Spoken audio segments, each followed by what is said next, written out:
High-quality streaming service Qobuz is giving back to the music community and supporting artists. Click the link in the video description box below to sign up for your free trial now.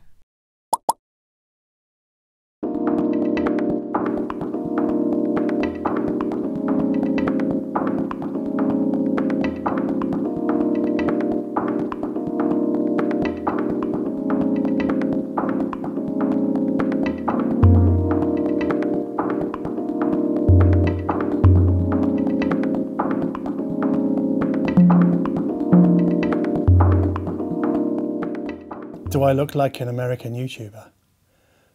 Should I start by saying, what's going on, everybody, in an American accent? I can't do that. Or like, what's up, YouTube? Or how's it going, guys? I could start like that, but I won't. I will start by saying that the Klipsch RP-600M are back. Thank you to the German distributor for the hookup here. I tried to get the wood veneered version, but the German guy said to me that there's just no demand for that in this country. So back came black. And for me, these are like the Speedy Gonzales of stand mounts. They're exceptionally dynamic, they're very exciting. There's a good amount of upper mid-range information, really pushing things forward so that when we're listening, we're like really sitting on the edge of our seats like this, rather than leaning backwards and relaxing. They're more of a lean-in kind of speaker than a sit-back kind of speaker. But I love them. I think these are one of my favourite stand mounts beneath the grand. Easy. Now, powering the Klipsch, I have a Schiit Vidar, I don't know how you say that. It is a 100 watt per channel power amplifier, possibly the least exciting component one can buy from a visual and functional point of view. It does one job, just drive speakers. And this thing will power most loudspeakers. 100 watts per channel is pretty generous. But what's amazing about the Vidar, or the Vidar, is that I don't know where else you'd get 100 watts per channel of Class AB power. This is not Class D, it's Class AB, for $1. It's pretty good. Now the Vidar, its sound is not hyper detailed, it's not hyper clinical, it doesn't have that sort of Windex wipe feel of, say, the Mytek Brooklyn amp. It's not especially anything really. It doesn't really have a sound that I could really remark upon. It does have that sort of like, that sort of slightly humid top end that I think I would ascribe to many Class AB amplifiers. But it's just very good. And it really is, I think it's peerless at its price point.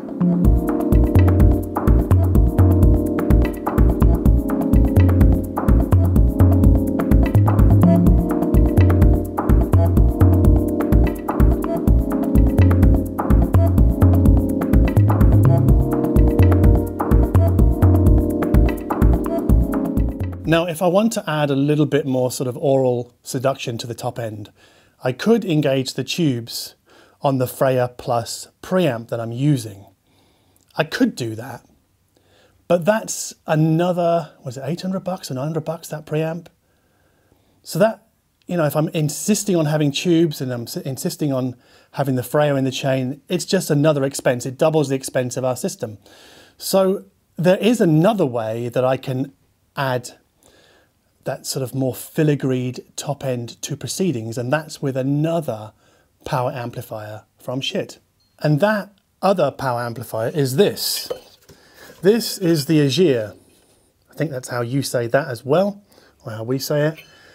It looks very much like the Vidar, you know, binding posts, inputs here. There's a balanced input for running it in as a monoblock, but I'm just using this as a stereo power amplifier.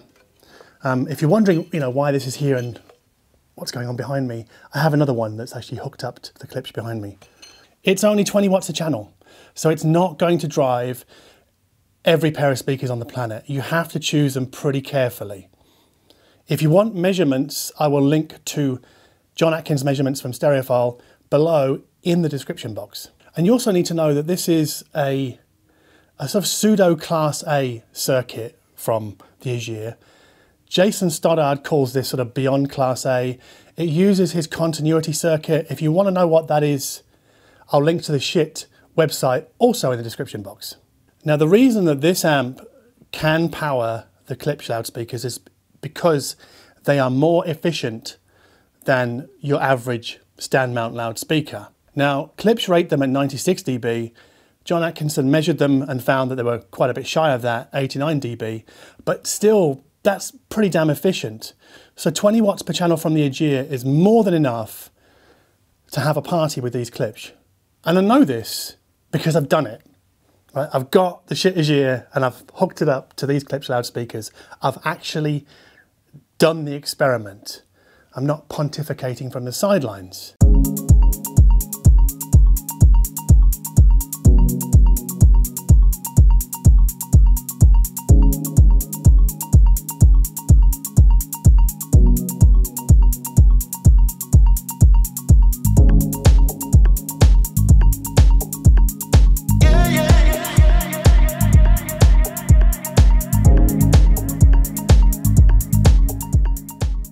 Now, if you watched my previous video about loudspeaker matching to amplifiers and vice versa with the JBL Klipsch Forte 3 and the ELACs, you'll know that one quality I ascribed to the Schiit Aegir was sweetness.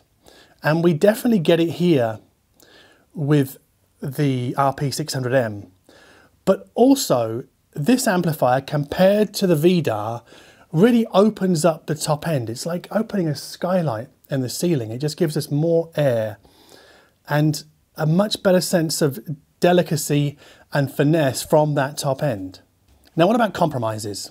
Well, we give nothing up in the mid-range from switching from the Vidar to the Aegir, but we do trade in a little bit of low-end muscle and robustness.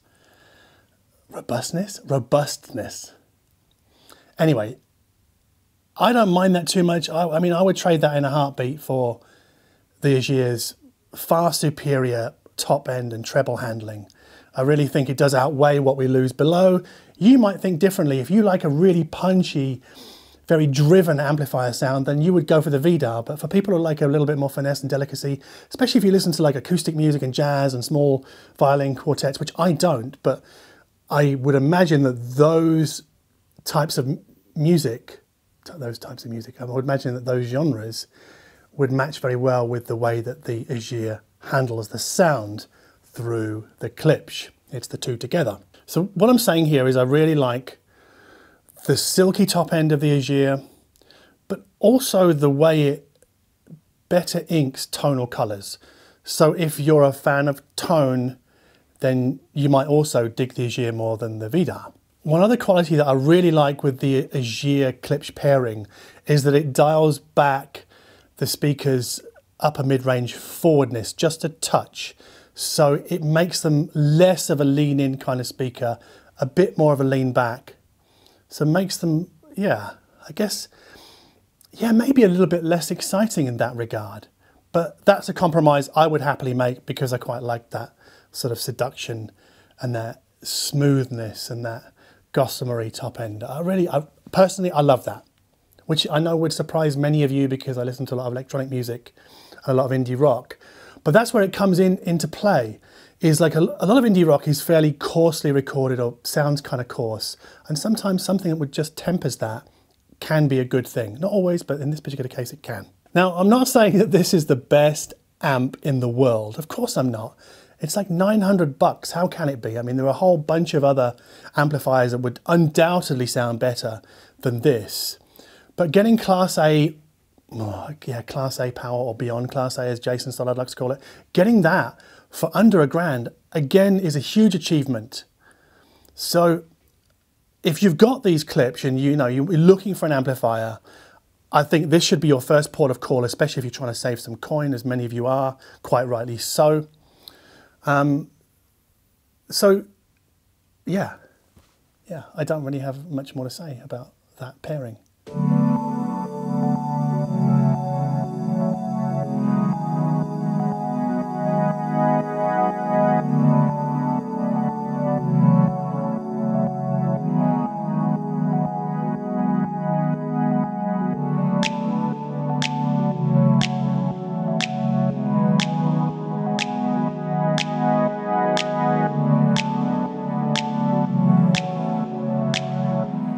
Now, some of you are probably wondering right now, what about the preamp, John? Well, let me tell you, to save money and to really trim this system down to as little as it can be, what I did was I used a MacBook with an AudioQuest DragonFly Red, because I think that's the most exciting of the three. And I fed that directly into the Aegir power amp. So MacBook DragonFly Red as a DAC and a pre into the power amp. Now the reason I didn't use the Schiit Modi 3, and I've seen this on at least 2 YouTube videos already, is that you can't use the Modi 3 because the DAC chip inside it doesn't accommodate volume control, whereas the DAC chip inside the DragonFly does. And it is controlled by the volume keys on the laptop. So the way it works is that the laptop sends a digital signal to the DragonFly, sets the volume inside, and then sends the signal out according to that volume. That's why I can't use the Modi 3. Although, if I did want to use the Modi 3, I would probably go and get a Schiit SYS, which is the very tiny little passive preamp thing that just does volume attenuation and I think has 2 analog inputs. So you could do that if you wanted to, but I went the DragonFly route because, well, just because I wanted to, really, and I don't have a SYS, so that's why. The interesting thing about this setup was I found that I preferred the laptop, the DragonFly, into the Aegir more than I liked the sound of these speakers powered by the Bluesound PowerNode 2i, which I reviewed recently. It just sounds, oh God, I'm going to get crucified for saying this, but it just sounds more organic, more wholesome, you know. It just, for me, it's a bit, I think what it is it's a matter of tone. It's that game of tones thing again, you know. I think the Aegir is much better in communicating the tone of music than the Bluesound box. It's that simple. So there we have it. We've got Klipsch and Schiit working in perfect harmony together. So I'm calling this KLIPSCHIIT. Just waiting for Olaf to hold back his laughter. Can't hold it. You didn't know that was coming, did you? KLIPSCHIIT. I think it's funny. KLIPSCHIIT. KLIPSCHIIT. That's what this system is. Clips with shit. KLIPSCHIIT. It's perfect.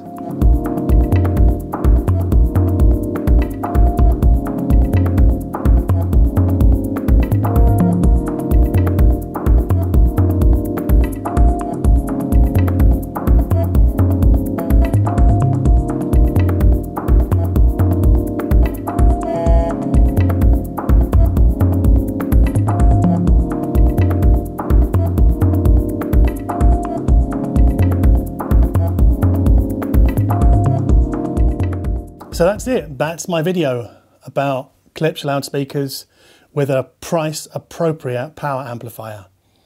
I think this is a great finding. I think it's a great sounding system. Many people might say this is all you need. And for some people that assertion will absolutely be correct. But of course that's a bit like saying a Honda is all you need to go from here to here. I mean, it depends upon not just what you need, but what you like.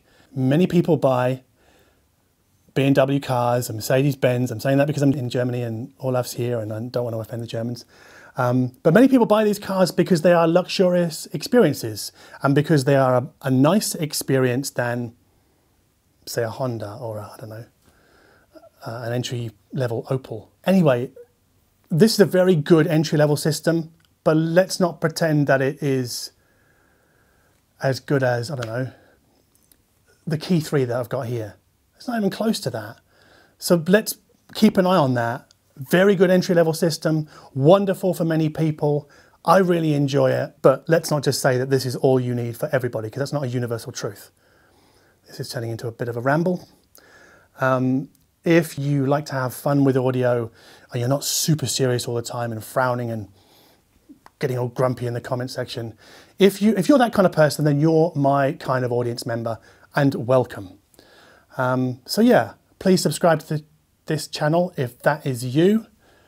And as always, thank you ever so much for watching. Should I take my hat off? Do I really want to show people this, Olaf? I'm not seeing that focus ring turn. I know what you're going to do here. You're meant to turn the focus ring, Olaf. Oh, you're waiting on me now? Okay. Yes. Okay, let's do it now. Okay, all right, so, yeah. There we go.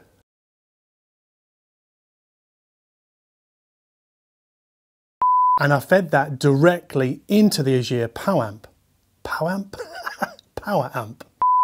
Many people buy BMWs and Mercedes-Benz. I'm saying that because I'm in German. German. Man, this hat is amazing. It's like, it's making me talk much better. All right. You're a bastard. You're just going to be like, yeah, just keep filming. Cut.